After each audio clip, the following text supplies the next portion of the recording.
कृष्ण भगवान का एक बहुत बड़ा भक्त हुआ, लेकिन वो बेहद गरीब था। एक दिन उसने अपने शहर के सबसे बड़े गोविंद गोधाम की महिमा सुनी और उसका वहाँ जाने का मन उत्सुक हो गया। कुछ दिन बाद जन्माष्टमी आने वाली थी। उसने सोचा, मैं प्रभु के साथ जन्माष्टमी गोविंद गोधाम में मनाऊंगा। गोविंद गोधाम उसके घर से बहुत दूर था। जन्माष्टमी वाले दिन वो सुबह ही घर से चल पड़ा। उसके मन में कृष्ण भगवान को देखने का उत्साह और मन में भगवान के भजन गाता जा रहा था।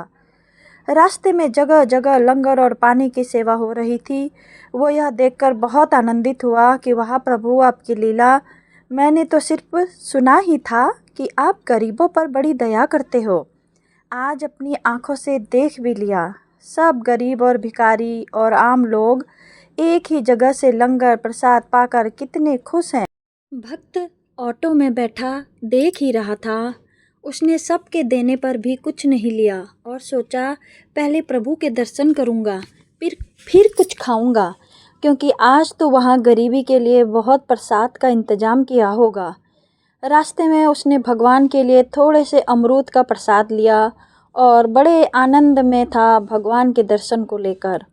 भक्त इतनी कड़ी धूप में भगवान के घर पहुंच गया और मंदिर की इतनी प्यारी सजावट देखकर भाव विभोर हो गया। भक्त ने फिर मंदिर के अंदर जाने का किसी से रास्ता पूछा।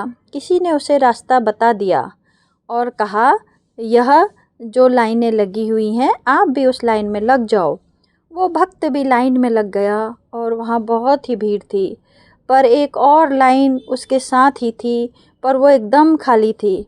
भक्त को बड़ी हैरानी हुई कि यहाँ इतनी भीड़ है और यहाँ तो बारी ही नहीं आ रही और वो लाइन से लोग जल्दी जल्दी दर्शन करने जा रहे हैं। उस भक्त से रहा न गया। उसने अपने साथ वाले भक्त से पूछा कि भैया, यहाँ इतनी भीड़ और वो लाइन इतनी खाली क्यों है, और वहाँ सब जल्दी जल्दी दर्शन के लिए कैसे जा रहे हैं?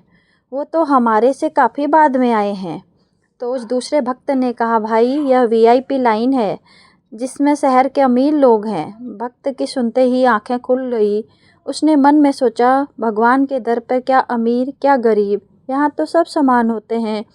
कितनी देर भूखे प्यासे रहकर उस भक्त की बारी दरबार में आ ही गई और भगवान को वो दूर से देख रहा था और उनकी छवि को देखकर बहुत आनंदित हो रहा था। वो देख रहा था कि भगवान को तो सब लोग यहाँ 56 भोग चढ़ा रहे हैं और वो अपने थोड़े से अमरूद सबसे छुपा रहा था।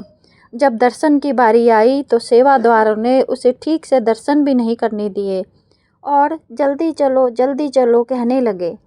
उसकी आंखें भर आई और उसने चुपके से अपने वो अमरूद वहाँ रख दिए और दरबार से बाहर चला गया। दरबार के बाहर ही लंगर प्रसाद लिखा हुआ था। भक्त को बहुत भूख लगी थी।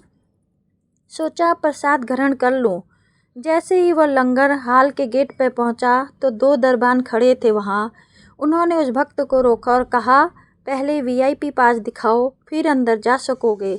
भक्त ने कहा कि यह वीआईपी पास क्या होता है, मेरे पास तो नहीं है।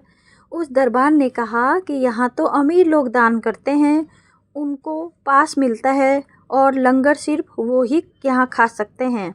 भक्त की आंखों में इतने आंसू आ गए और वो फूट फूट कर रोने लगा और भगवान से नाराज हो गया और अपने घर वापस जाने लगा। रास्ते में वो भगवान से मन से बातें करता रहा और उसने कहा, प्रभु, आप भी अमीरों की तरफ हो गए, आप भी बदल गए प्रभु, मुझे आपसे तो यह आशा न थी। और सोचते सोचते सारे रास्ते रोता रहा। भक्त घर पहुंचकर रोता रोता सो गया। भक्त को भगवान ने नींद में दर्शन दिए और भक्त से कहा, तुम नाराज मत हो मेरे प्यारे भक्त। भगवान ने कहा, अमीर लोग तो सिर्फ मेरी मूर्ति के दर्शन करते हैं, अपने साक्षात दर्शन तो मैं तुम जैसे भक्तों को देता हूँ और मुझे 56 भोग से कुछ भी लेना देना नहीं है। मैं तो भक्त के भाव खाता हूँ और उनके आंसू पी लेता हूँ, और यह देख, मैं तेरे भाव से चढ़ाए हुए अमरूद खा रहा हूँ। भक्त का सारा संदेह दूर हुआ और वह भगवान के साक्षात दर्शन पाकर गदगद हो गया और उसका गोविंद गोधाम जाना सफल हुआ और भगवान को खुद उसके घर चलकर आना पड़ा। भगवान भाव के भूखे हैं, बिन भाव के उनके आगे चढ़ाए 56 भोग भी फीके हैं। जय जय श्री राधा।